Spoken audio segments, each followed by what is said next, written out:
8월 12일 토요일 아침입니다. 이 아침 첫 시간을 우리의 신앙을 사도신경으로 고백하며 하나님께 가까이 나아가겠습니다. 나는 전능하신 아버지 하나님 천지의 창조주를 믿습니다. 나는 그의 유일하신 아들 우리 주 예수 그리스도를 믿습니다. 그는 성령으로 잉태되어 동성녀 마리아에게서 나시고 본디오 빌라도에게 고난을 받아 십자가에 못 박혀 죽으시고 장사된 지 사흘 만에 죽은 자 가운데서 다시 살아나셨으며 하늘에 오르시어 전능하신 아버지 하나님 우편에 앉아 계시다가 거기로부터 살아있는 자와 죽은 자를 심판하러 오십니다. 나는 성령을 믿으며 거룩한 공교회와 성도의 교제와 죄를 용서받는 것과 몸의 부활과 영생을 믿습니다. 아멘.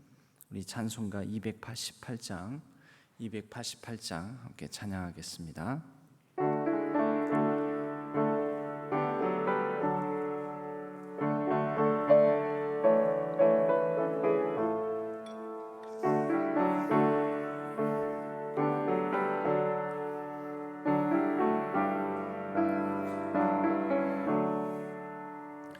예수를 나의 구주 삼고 성령과 피로써 거듭나니 이 세상에서 내 영혼이 하늘의 영광 누리도다. 이것이 나의 간증이요 이것이 나의 찬송일세. 나 사는 동안 끊임없이 구주를 찬송하리로다. 온전히 주께 맡긴 내 영 사랑의 음성을 듣는 중에 천사들 왕래하는 것과 하늘의 영광 보리로다. 이것이 나의 간증이요 이것이 나의 찬송일세. 나 사는 동안 끊임없이 구주를 찬송하리로다. 주 안에 기쁨 누림으로 마음의 폭락이 잔잔하니 세상과 나는 간 곳 없고 구속한 주만 보이로다. 이것이 나의 간증이요 이것이 나의 찬송일세. 나 사는 동안 끊임없이 구주를 찬송하리로다.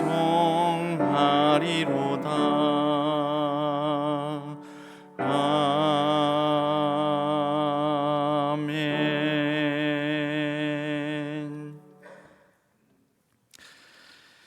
하나님 아버지, 우리의 삶에는 여러 가지 연약함과 부족함이 많지만 하나님 앞에 아래는 그 속에서 우리가 고백하는 많은 사연들과 이야기들이 있습니다. 우리의 신앙의 족적이 하나님과 더불어 하나님께서 내 삶에 일하시고 또 하나님께서 내 부족함에도 불구하고 베푸시는 은혜와 하나님께서 내게 선한 능력을 주셔서 견디고 버티고 이기게 하신 그 놀라운 일들을 고백하는 많은 이야기가 쌓여나갈 수 있도록 도와주시옵소서. 지금 여기까지도 우리가 하나님과 함께 하나님 붙들고 살아온 많은 이야기들을, 아름다운 이야기들을 주심에 감사를 드립니다. 우리 교회에도 우리 가정에도 하나님께 부르짖고 또 하나님께서 그 가운데 간섭하시는 많은 이야기들을 주심에 감사를 드립니다. 하나님, 남은 우리의 삶 가운데도 하나님과 함께 동행하는 복된 이야기가 넘쳐날 수 있도록 도와주시옵소서. 이제는 우리의 가정의 축복 기도문으로 함께 기도하오니 우리 가정의 아버지 되시는 하나님, 우리의 가정이 예수님을 믿는 믿음 안에 하나가 되게 하여 주옵소서. 하나님을 예배하는 일을 즐거워하며 기도를 통해 하나님과 친밀하게 대화하고 하나님의 선한 일에 기쁨으로 동참하는 가정 되게 하여 주옵소서. 먼저 하나님의 나라와 하나님의 의를 구하며 주님 안에 화목하고 건강한 가정이 되게 하여 주옵소서. 부모는 주님의 교훈과 훈계로 자녀들을 양육하고 자녀들은 주님 안에서 부모님을 공경하며 부부는 서로 존중하고 사랑함으로 하나님 나라를 보여주고 하나님 나라를 전하는 가정이 되게 하여 주옵소서. 복음 안에서 예수님을 닮아감으로 미움 있는 곳에 사랑을, 다툼 있는 곳에 용서를, 분열 있는 곳에 일치를, 의혹 있는 곳에 믿음을, 그릇됨이 있는 곳에 진리를, 절망 있는 곳에 희망을, 슬픔 있는 곳에 기쁨을 심는 가정 되게 하여 주옵소서. 의지하옵고 우리 주 예수 그리스도의 이름으로 기도하옵나이다. 아멘. 오늘 하나님께서 저희에게 주시는 말씀은 예레미야 18장 13절에서 23절까지의 말씀입니다.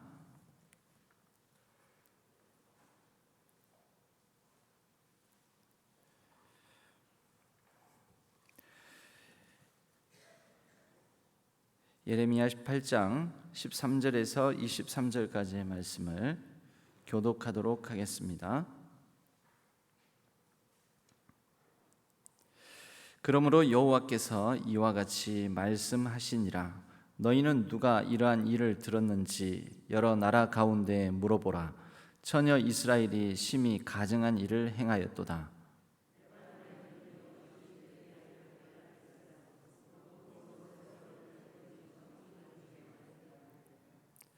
무릇 내 백성은 나를 잊고 허무한 것에게 분향하거니와 이러한 것들은 그들로 그들의 길 곧 그 옛길에서 넘어지게 하며 곁길 곧 닥지 아니한 길로 행하게 하여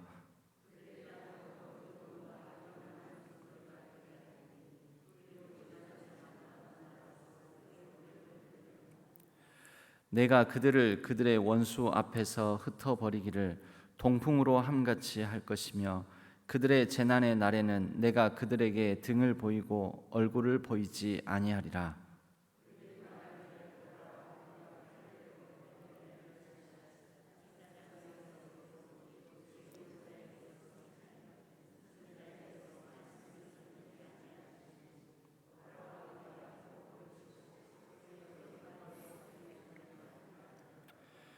여호와여 나를 돌아보사 나와 더불어 다투는 그들의 목소리를 들어 보옵소서.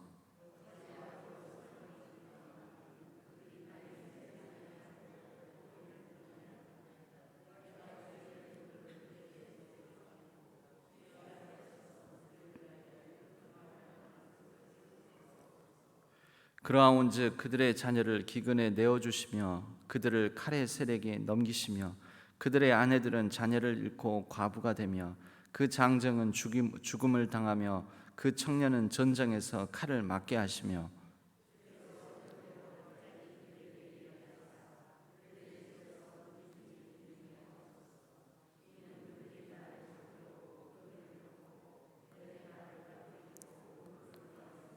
합독하겠습니다. 여호와여 그들이 나를 죽이려 하는 계략을 주께서 다 아시오니 그 악을 사하지 마옵시며 그들의 죄를 주의 목전에서 지우지 마시고 그들을 주 앞에 넘어지게 하시되 주께서 노하시는 때에 이같이 그들에게 행하옵소서 하니라. 아멘. 이것은 하나님의 말씀 예레미야서의 말씀입니다. 오늘은 임동문 집사님, 박수정 집사님 이 가정에서 찬양으로 하나님께 영광 올려 드리겠습니다. 내 진정 사모하는 찬송가 88장으로 특송을 통해서 하나님께 영광 올려 드리겠습니다.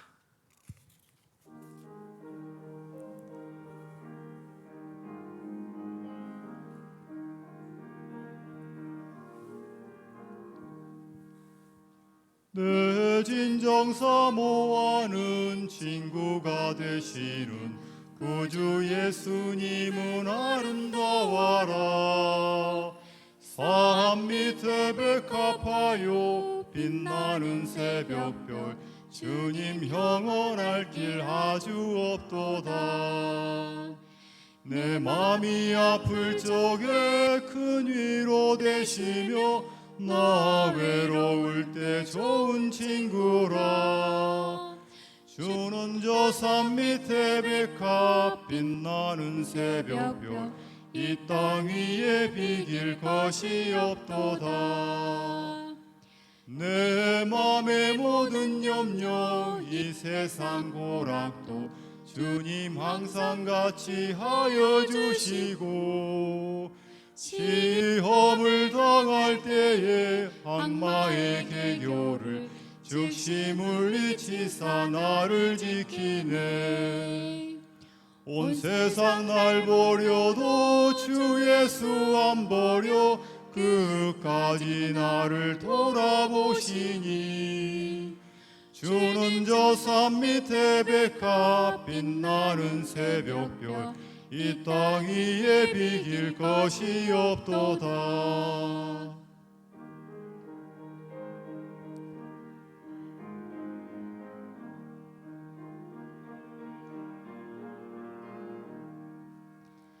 내 맘을 다하여서 주님을 따르면 길이 길이 나를 사랑하리니, 물불이 두렵지 않고 장검도 겁없네. 주는 높은 산성 내 방패시라.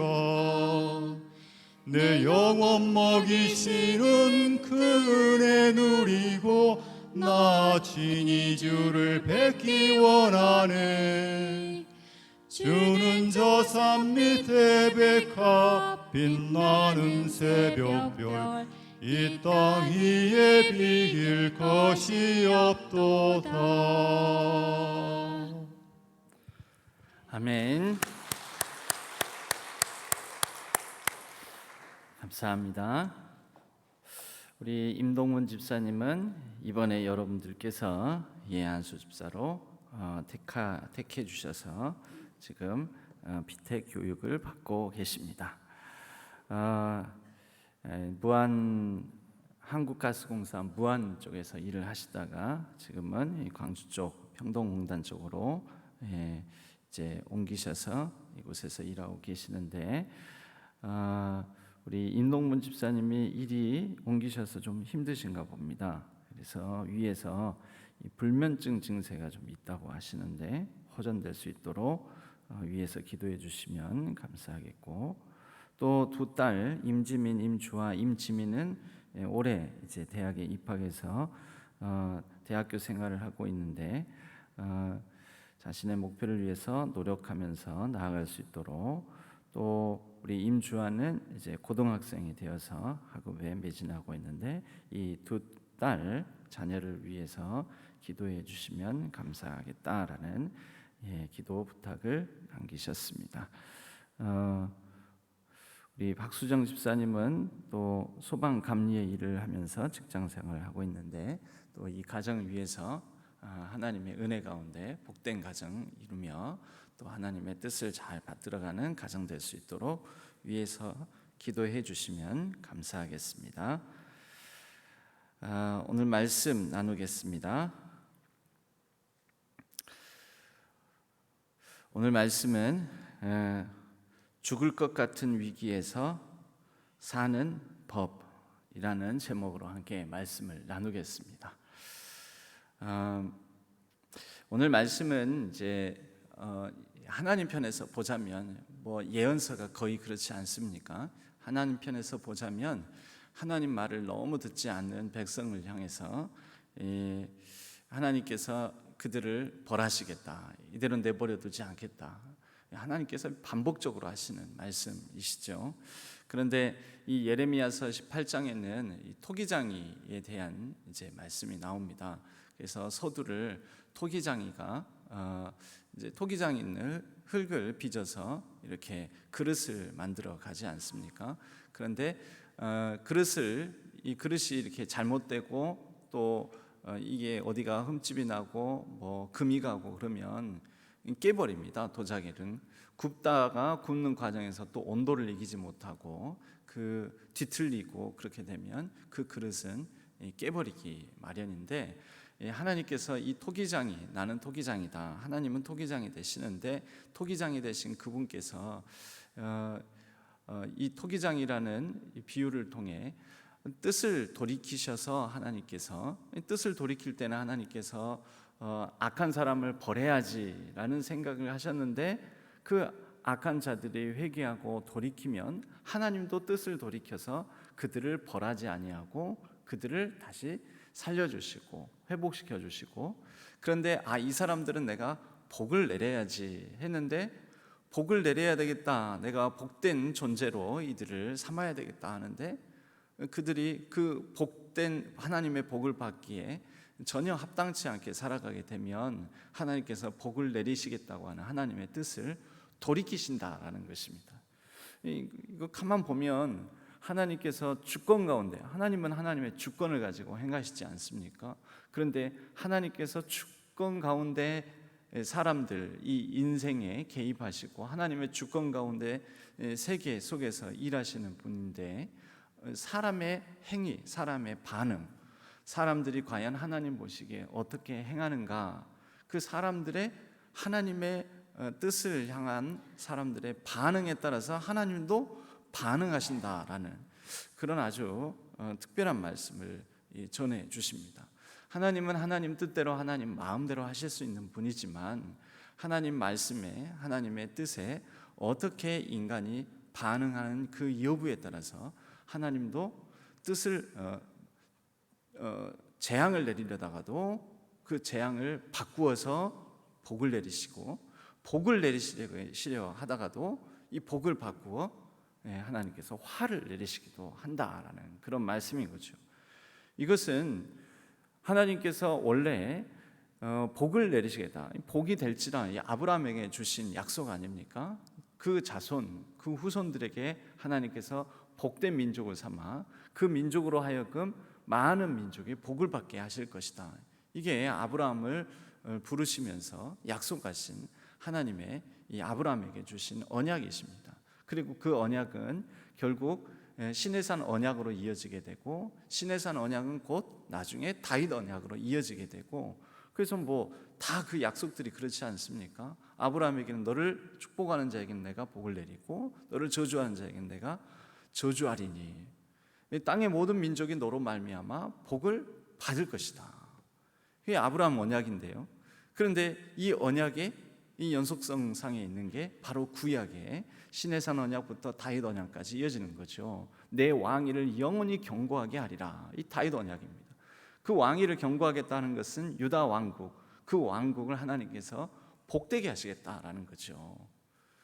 시내산 언약도 그렇습니다. 세계 모든 민족이 이 이스라엘 민족을 이제 제사장 민족으로 삼으셔서 땅의 모든 족속보다 강하게 하시고, 그 세계 모든 민족이 이 이스라엘 민족으로 말미암아서 정말 제사장의 축복을 받게 하나님께서 하시겠다.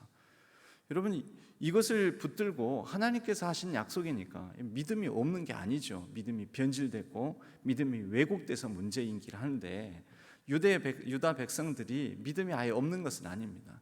그래서 믿음이 또 굉장히 선택적으로 왜곡된 믿음을 가지고 있어서 그게 문제였던 것이죠. 어떤 선택적 믿음입니까? 좋은 말씀에 대해서는 하나님께서 우리를 망하게 하실 리가 없어. 그런데 하나님께서 재앙을 내리시고 화를 내리시겠다는 것, 그건 우리한테 해당 사항이 아니고, 그거는 이방 민족들에게나 해당되는 사항이고, 하나님 안 믿는, 하나님의 성전이 없는 저들에게나 해당되는 얘기일 것이고, 이렇게 선택적으로 믿음을 가지고 있었다라는 거죠. 그런데 하나님께서 이 토기장의 비유를 통해서 하시는 말씀은, 애초에 재앙을 내리겠다고 하는 그 민족들을 하나님께서 사용하시고, 오히려 뜻을 돌이켜 사용하실 수도 있고, 또 복을 내리겠다고 한 이 유대 민족들을 하나님께서 재앙을 내리고 화를 내리며 그들이 포로로 끌려가 나라가 망하고 포로로 끌려가게 만드실 것이다.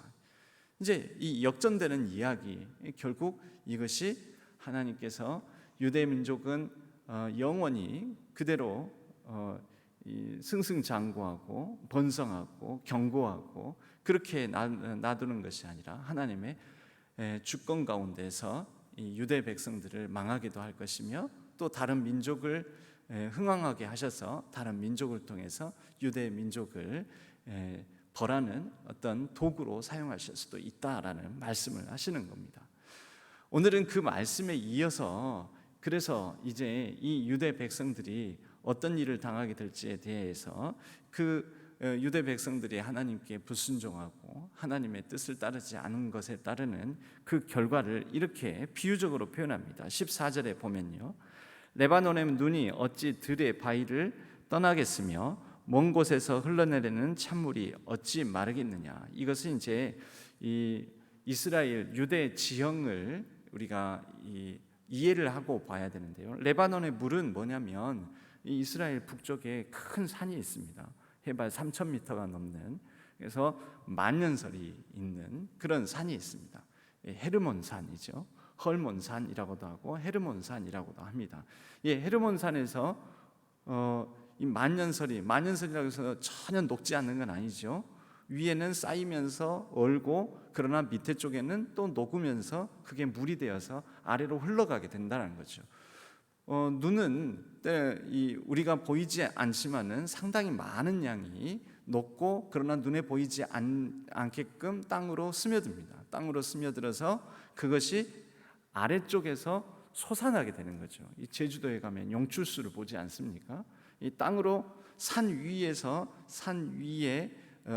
그 바위와 흙 사이로 스며든 물이 아래쪽에서 솟아나게 되는데 이 솟아나는 지역이 바로 텔단이라는 지역입니다. 이 텔단이라는 지역은 이스라엘을 다 광야 사막처럼 생각하는데 그렇지 않습니다. 텔단이라는 지역은 숲이 굉장히 우거져 있습니다. 한여름에도 비가 전혀 오지 않는 한여름에도 그게 다 어디에서? 바로 헤르몬산 꼭대기에서 녹은 물이 또는 지난 계절에 녹은 물이 땅 속으로 스며들고 땅을 거쳐서 시간이 흘러서 여름철에 텔단 쪽으로도 계속 솟아나는 거죠. 물론 겨울에도 스며들어서 솟아나고 그런 식으로 해서 사시사철 푸르고 푸른 그런 숲을 이루는 것이 텔단 지역입니다. 이 텔단 지역에서 그렇게 솟아난 물이 흐른 게 바로 요르단. 이 요르단의 뜻은 텔단, 단에서부터 흐르다라는 그런 뜻입니다. 그러니까 요단강은 단에서 솟아나온 물이 흘러서 만들어진 강이다, 이런 의미를 갖는 거죠. 이 요단강, 그래서 이스라엘과 요르단이라는 나라를 가르는 경계가 되고 그렇게 해서 이 물이 흐름으로 인해 유대 전 지역이 이 요단강의 혜택을 받는 것이지요. 그러니까 이것이 어찌 마르겠느냐. 그런데 이 말씀을 통해서 이렇게 만년설이 사라지는 것이 아니고 거기에서 눈이 녹은 그 물이 흐르고 흘러 요단강이 마르지 않아야 되는데 이 하나님의 한량없는 은혜를 이 백성들은 잊어버렸다라는 것이죠. 무릇 내 백성은 15절입니다. 날 잊고 허무한 것에게 분향하거니와 이러한 것들은 그들의 길 곧 그 옛길에서 넘어지게 하며 곁길 곧 닦지 아니한 길로 행하게 하여, 이 옛길과 곁길을 이렇게 비유하고 있습니다. 옛길은 뭡니까? 하나님께서 이미 주셨던 약속들. 그 약속은 일방적이지 않죠. 쌍방적입니다. 그러니까 하나님께서 아브라함하고 약속을 맺을 때에는 그 뒤에 아브라함의 약속을 더 확실하기 위해서는 횃불 언약을 맺으시지 않습니까? 횃불 언약은 이 동물이 짐승에 죽여서 그 가운데를 갈라서 그 사이를 하나님께서 횃불로 지나가시게 되는데, 왜 동물을 죽여서 그 가운데를 갈라서 그 가운데를 하나님께서 지나가시냐라는 거죠. 그것은 뭐냐면 하나님께서도 약속하시는 겁니다. 내가 너와 맺는 이 언약을 지키지 아니하면 이 동물처럼 이렇게 죽임을 당하리라. 그러니까 생명을 걸고 약속하시는 거죠. 동시에 뭘까요? 내가 너와 맺은 이 언약 가운데 언약, 이 약속의 상대방으로서 너도 내 약속을 지키지 않으면 너도 이와 같이 되리라. 여러분, 그게 옛길이에요. 그리고 그 연장선상에 아브라함과 맺은 언약이 시내산 언약이 되고 다윗 언약이 되고 곧 이스라엘 민족 전체 유다 왕국, 유다 백성들과 맺은 언약의 내용이 그런 것입니다. 그런데 그 옛길, 그 옛 언약은 함께 더불어 하나님의 토라의 말씀, 고아와 과부와 객, 나그네를 돌보는 그런 이 정의를 행하고 또 연약한 사람들을 돌보고 함께 더불어서 복된 민족을 이루어가는 것이 하나님의 뜻인데, 이것을 버리고 바로 이 유다 왕국의 망해갈 무렵의 모습은 어떤 모습이었냐면 각 사람들이 자신의 욕망대로 행하면서 곁길로 빠져나가는 것입니다. 하나님의 옛길, 하나님의 그 토라 구약의 언약의 말씀을 따라서 살아가는 것이 아니라 각자의 욕망을 따라서 남을 돌보기는 뭘 돌봐, 나 하나 살기도 바쁜데, 나만 잘 살면 되는데, 나만 잘 먹으면 되는데, 그러면서 불의하게 착취하고 또 가난한 백성들을 돌보지 아니하고 그러면서 이 혼탁한 이 유다 이 왕국의 혼탁한 모습들이 이루어지게 되었다라는 것이죠. 그러면 하나님께서 복된 민족이 되라, 복된 나라를 이루어라, 그것이 하나님 나라 아닙니까? 그런데 그렇지 않으니까 하나님께서 이제 이 나라, 이거 뭐야 이거, 복된 민족, 복된 나라로, 그래서 다른 여러 열방들이 보고 본보기가 되려고 하는데 이 본보기가 되지 못하네. 그러니 하나님께서 흩어버리시는 거죠. 깨버리시는 겁니다. 하나님 손으로. 토기장이가 이미 이 그릇은 잘못 빚어졌다 하면 깨버리시듯이, 그리고 다시 빚으시듯이 깨버리는 것입니다.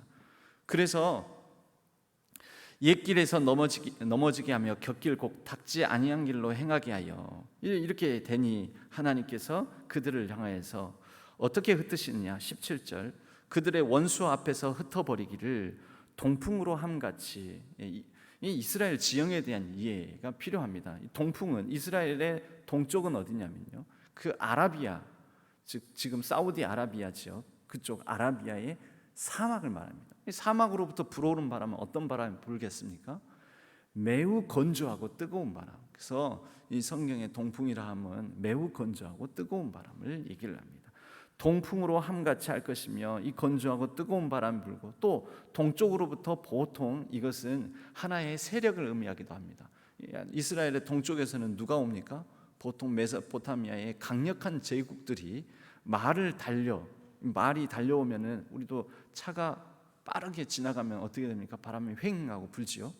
그래서 이 말 달려오는 그 거대한 군사력을 가진, 무력을 가지고 오는 그런 세력들, 이것을 동풍이라고 말할 수도 있을 것입니다. 바로 그것이 재난이 되죠. 큰 어려움이 되죠. 그런 재난을 하나님께서 이들에게 허락하실 것인데, 그때 하나님은 등을 돌리신다는 거죠. 등을 돌리시면서 얼굴을 보이지 아니할 것이다.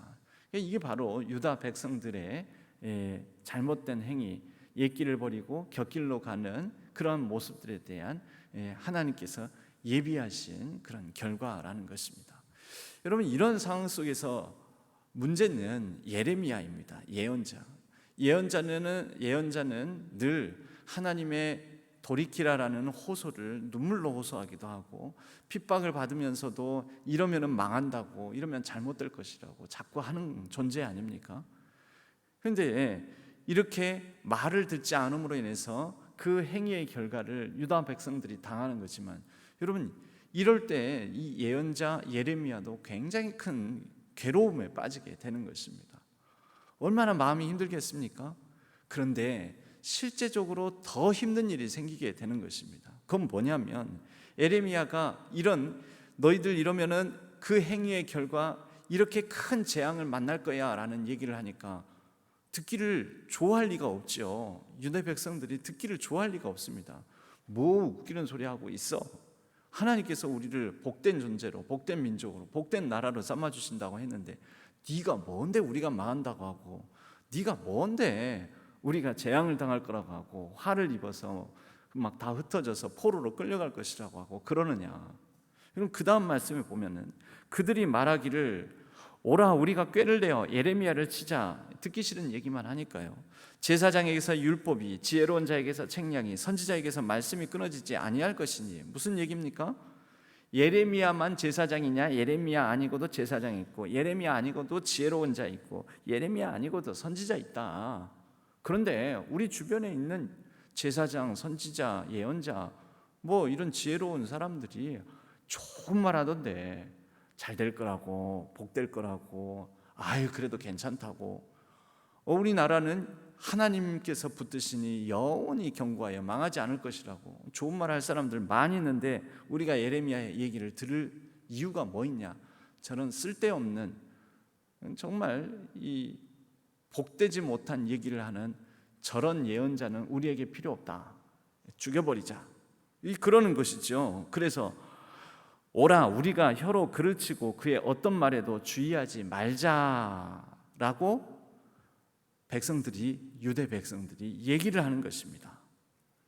여러분, 이럴 때 예언자가 제일 괴로운 것이죠. 예언자도 자기가 미워서 유대 백성들을 저주하는 듯한 말을 하고 심판을 얘기하고 화를 얘기하고 그러겠습니까? 하나님께서 그렇게 전하라고 하시니, 그래서 그의 입술을 열어 말로 전하고, 또 그의 행동으로, 이러면 큰일 날 것이라고 그의 행동으로 전하고. 그런데 돌아오는 것은 이 예레미야를 오히려 죽이려고 하는 사람들. 예레미야의 대체품, 너 아니고도 선지자 많아, 너 아니고도 제사장, 우리에게 축복해 줄 제사장 많아. 오늘날 같으면 뭐겠습니까? 아유, 이 교회에서는 좋은 말만, 내가 듣고 싶은 말만 해줘야 되는데, 꼭 내가 별로 안 듣고 싶은, 성경에서도 안 좋은 말만 찾아가지고 저렇게 설교를 하나? 이 교회 아니면 교회 없을 줄 알고, 여기 아니면 내가 갈 데 없을 줄 알고, 그런 심리. 그때 그랬다라는 거죠, 예레미야가. 여러분, 그런 상황을 당하게 되면 예레미야가 괴롭지요. 여러분, 만약에 자녀들이 한참 이제 머리가 굵어져 가지고, 에이 이제 다 클 만큼 컸다고, 에이 이제 그냥 하는 얘기입니다.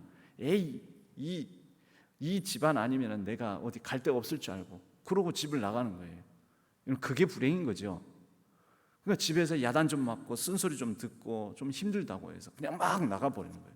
대체품이 있다, 나 여기 아니고도 내가 살 수 있다, 막 그러는 거죠. 여러분, 이런 상황에 직면했을 때 백성들을 사랑하고 이 진짜 나라를 사랑하고 민족을 사랑했던 사람은 이럴 때 정말 죽을 것 같은 마음이 드는 것입니다. 나라의 위기, 또 민족의 위기를 닥쳤을 때 진짜 나라를 사랑하고 민족을 사랑하는 사람은 나는 어떻게 돼도 좋다, 그러나 이 나라와 민족이 이래서는 안 되겠다라는 그런 마음을 가진 사람들은 정말 이 위기 앞에서 죽을 것 같은 마음이, 죽고 싶은 마음이 드는 거죠. 여러분, 이럴 때 예레미야가 어떻게 했겠습니까? 이제 여기에서 진짜 오늘 제목이 나오는 것입니다.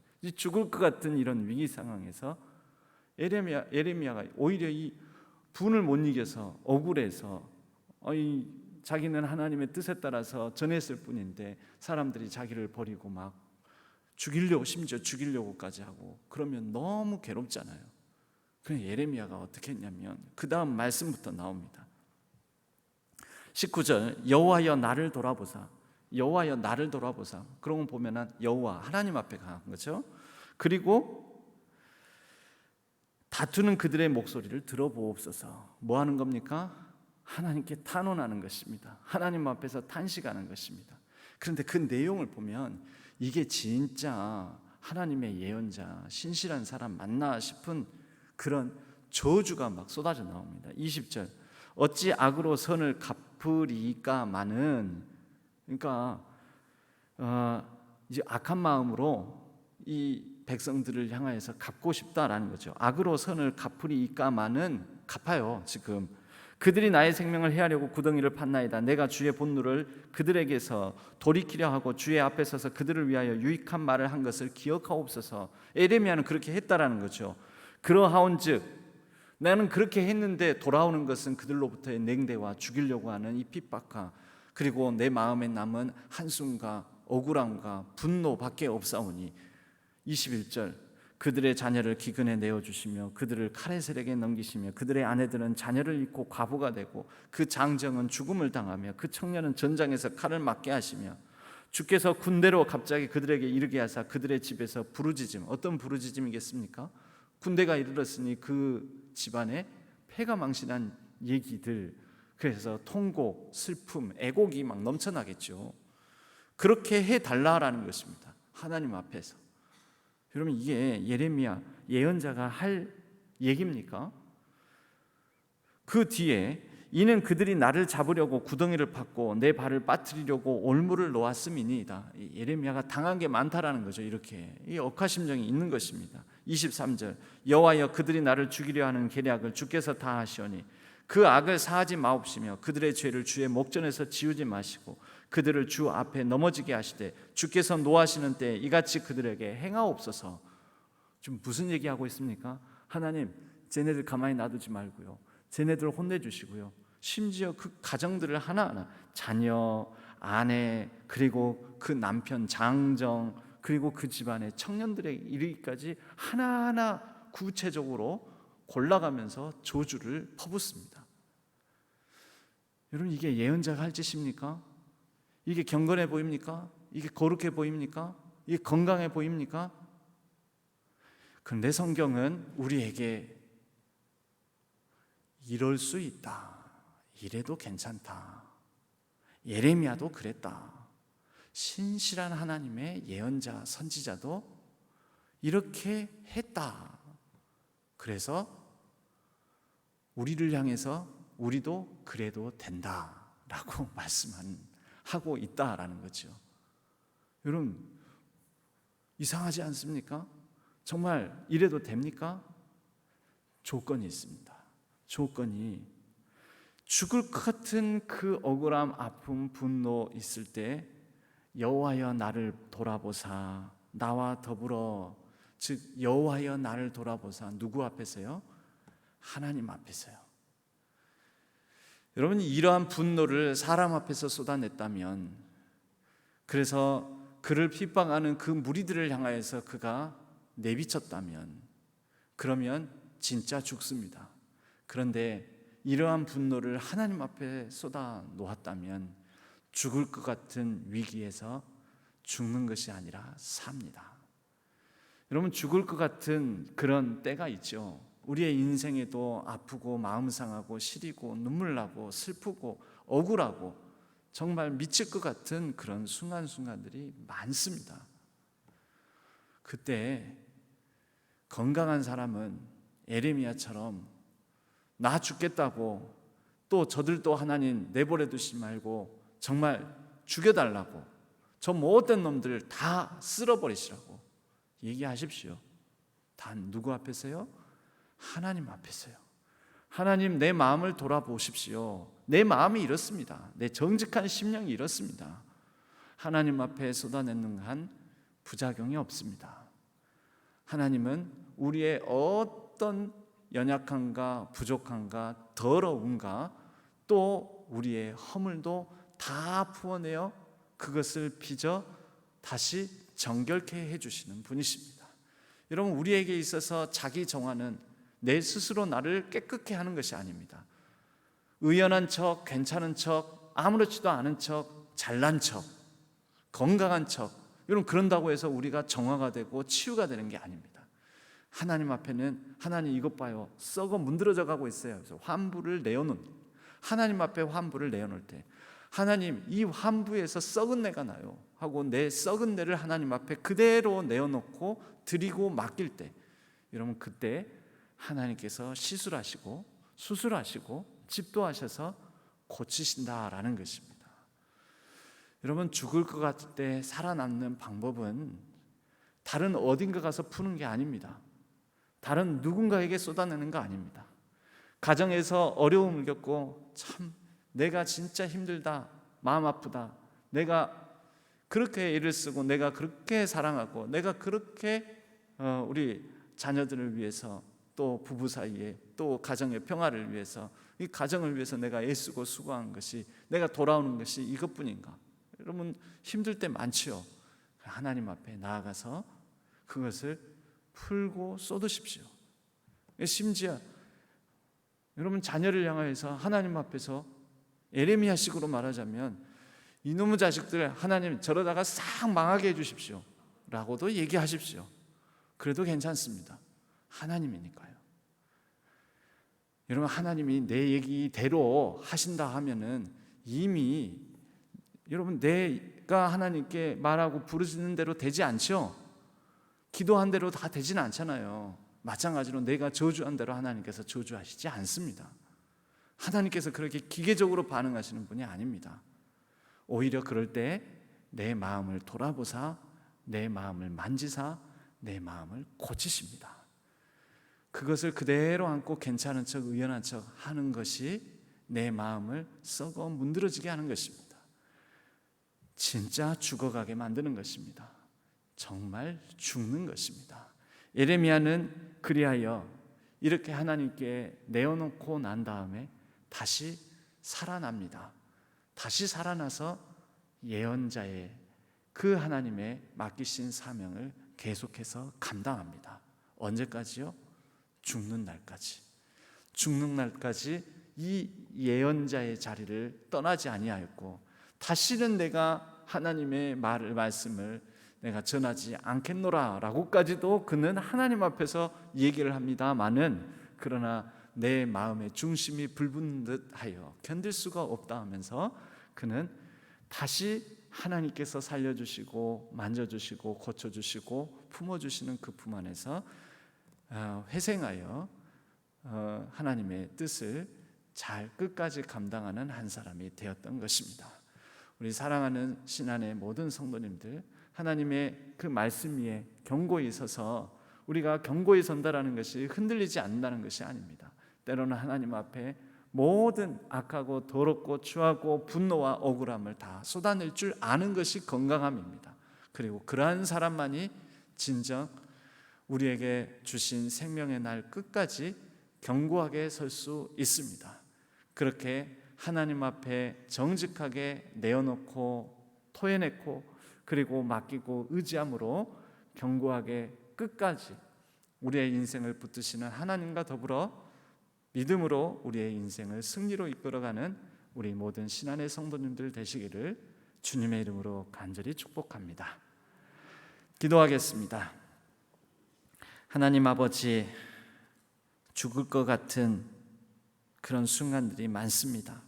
억울하고 아프고 마음 상하고 싫을 때도 있습니다.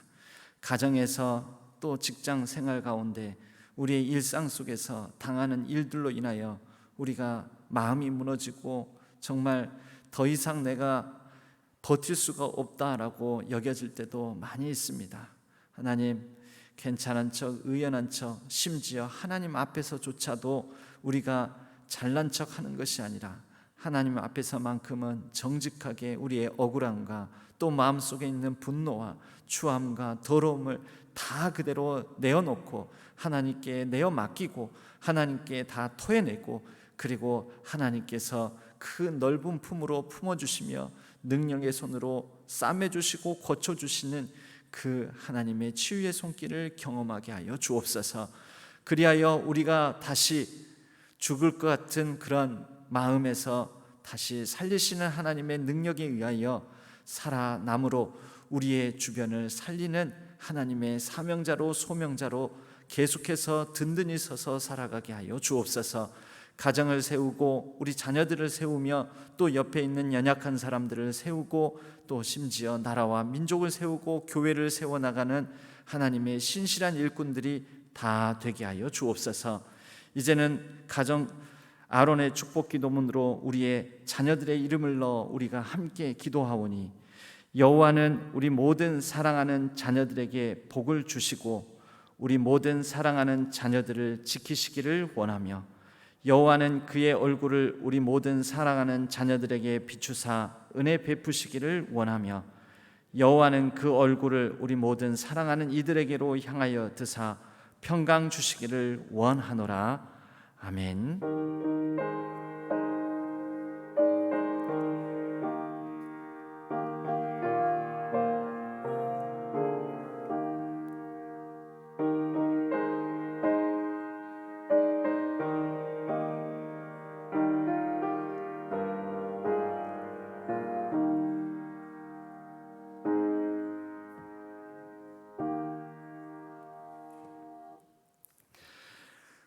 죽을 것 같은 그런 마음, 감정, 우리의 연약함, 마음 안에 있는 그런 분노, 또 깨어짐 있다면 하나님 앞에 정직하게 내어놓고 토해내고 맡기고, 그리고 좀 가벼워진 마음으로 또 하나님께서 살려주시는 그 능력에 힘입어서 우리가 살아가는 귀하고 복된 한 날 되기를 바랍니다.